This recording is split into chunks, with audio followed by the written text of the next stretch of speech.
Hello प्यारे बच्चों, welcome to Manas studies and now we are doing 5 more questions, variety of questions.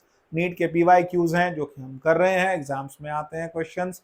Physics तैयार है NEET की, तभी सब कुछ तैयार है, तो फिजिक्स की तैयारी बहुत ज़्यादा जरूरी है। आगे हम क्वेश्चंस देखते हैं। The potential energy of a long spring when stretched by 2 centimeter is u, the spring is stretched by 8 centimeter, the potential energy will be। तो पहले केस में पोटेंशियल एनर्जी क्या थी? 2 सेंटीमीटर के लिए कहता है u, तो u इज इक्वल टू कितना आ रहा है मेरे पास में? u इज इक्वल टू मेरे को वैल्यू मिल रही है हाफ के एक्स स्क्वायर। तो कहता है हाफ के इंटू एक्स स्क्वायर का मतलब क्या है? 2 स्क्वायर, तो ये आ जाएगा 4/2 2k। तो पहली पोटेंशियल एनर्जी आ गई। अब ये पहले वाली 2k है, इसका मतलब k की वैल्यू कितनी आ गई? u/2। अब उसके बाद क्या कह रहा है? हमसे बोलता है spring is stretched by 8 centimetre, potential energy will be. तो अब नई पोटेंशियल एनर्जी क्या होगी?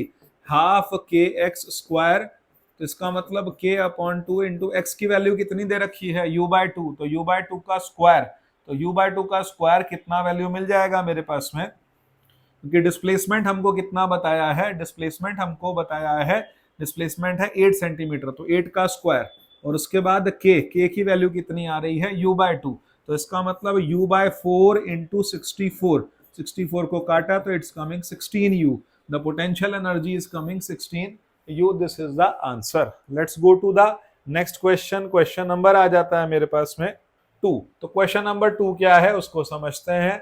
If the galvanometer G does not show any deflection in the circuit shown, the value of R is given by। तो भाई इसका मतलब यहाँ पर कोई करंट नहीं आ रहा, करंट नहीं आ रहा है, इसका मतलब यहाँ पोटेंशियल डिफरेंस क्या है? 0 है। या फिर ये कह दें कि इस केस के अंदर यहाँ से आने वाले करंट I2 की वैल्यू 0 है।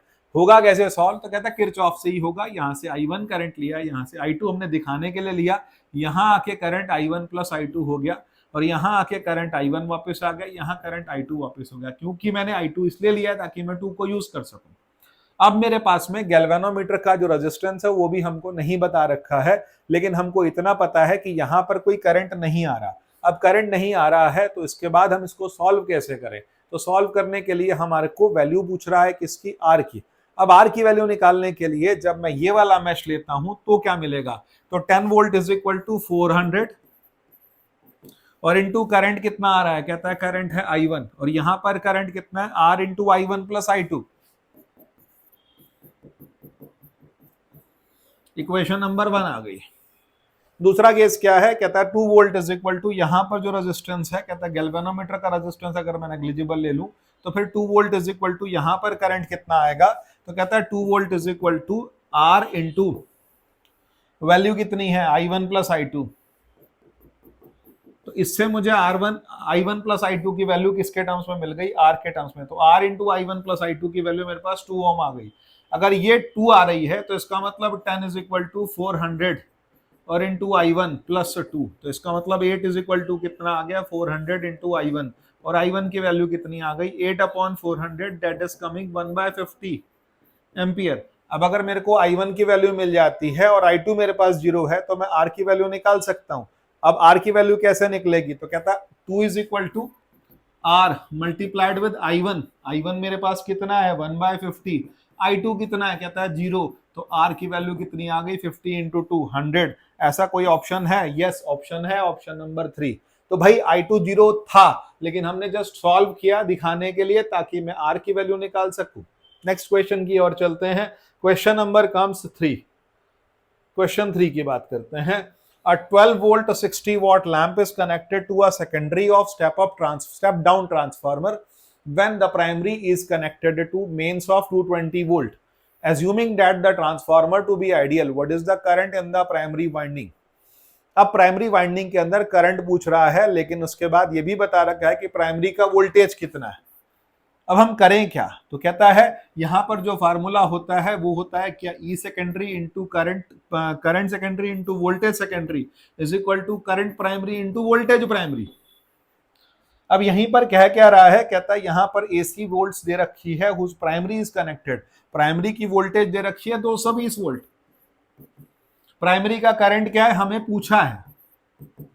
उसके बाद यहाँ की वोल्टेज कितनी है, कहता है वोल्टेज हमारे को बता रखी है 12। अब यहाँ का करंट नहीं है सेकेंडरी का, अब सेकेंडरी का करंट मैं कैसे निकालूं, तो कहता है पावर दे रखी है, वोल्टेज दे रखी है, P is equal to VI से मैं करंट निकाल सकता हूं। पावर कितनी है 60 अपॉन वोल्टेज कितनी है 12, करंट आ गया 5 एम्पियर, तो 5 into 12 is equal to IP, तो IP is equal to 12 5 60 upon 220, 60 upon 220 मतलब 6 अपॉन 22।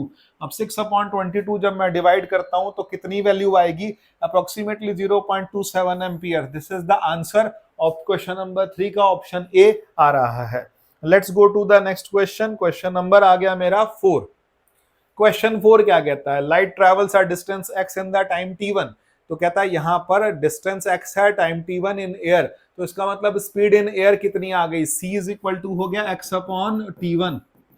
फिर ऐसे ही v इज इक्वल टू कितना होगा 10x अपॉन t2। उसके बाद रिफ्रैक्टिव इंडेक्स क्या होता है, कहता है c अपॉन v होता है, तो इसका मतलब c की वैल्यू कितनी है x अपॉन t1, और ये कितना आएगा 10x अपॉन t2। इसका मतलब t2 अपॉन 10t1, मेरे पास एक्सप्रेशन आ गया n का, और n को मैं क्या लिख सकता हूं, कोसेक IC, कोसेक IC ये आएगा, तो इसका मतलब साइन IC कितना आएगा क्रिटिकल एंगल की टर्म्स में 10t1 अपॉन t2, और IC is equal to sine inverse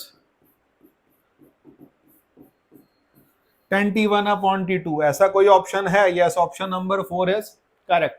let's go to the next question, question number 5।